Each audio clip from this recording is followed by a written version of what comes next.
कहते हैं कुछ किताबें पढ़ने के लिए नहीं होती, बल्कि कुछ किताबें तुम्हें पढ़ती हैं। यह कहानी है एक ऐसी किताब की जिसका आखिरी पन्ना कभी खत्म नहीं होता। रिया, जो 10वीं की छात्रा थी, को हॉरर और रहस्य की किताबें पढ़ने का बहुत शौक था। एक दिन स्कूल की पुरानी लाइब्रेरी में उसे एक अजीब किताब मिली।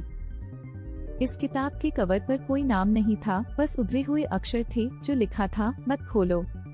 रिया ने मुस्कुराते हुए कहा, यही तो खोलनी है। जब उसने किताब खोली तो पहला पन्ना खाली था। जैसे ही उसने पढ़ना शुरू किया, शब्द खुद ब खुद उभरने लगे। रिया ने किताब खोली और उसे ठंडी हवा महसूस हुई। रिया चौंक गई, क्योंकि वही हो रहा था जो किताब में लिखा जा रहा था। उसने अगला पन्ना पलटा। रिया अब डर रही है, लेकिन वो किताब बंद नहीं कर पा रही। रिया ने किताब बंद करने की कोशिश की, लेकिन उसके हाथ जैसे चिपक गए थे। अगले दिन उसकी दोस्त नेहा गायब हो गई।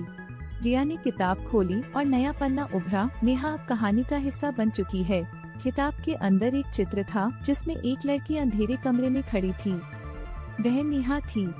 रिया को समझ आया, जो इस किताब के बारे में जानता है वह इसमें खिंच जाता है। उसने फैसला किया कि उसे इस किताब से छुटकारा पाना होगा।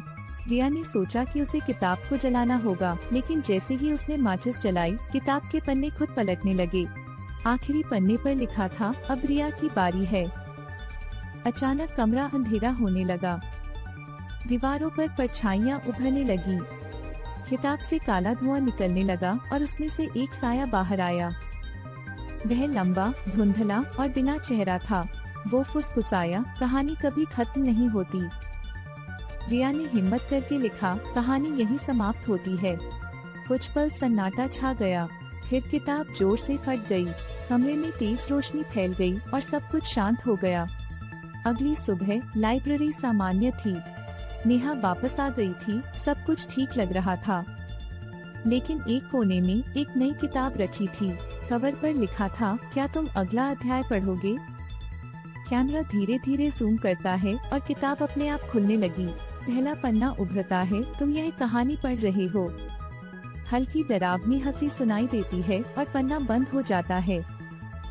स्क्रीन काली हो जाती है और अंतिम लाइन सुनाई देती है, कुछ किताबें बंद करने से खत्म नहीं होती, वो अगला पाठक ढूंढ लेती हैं।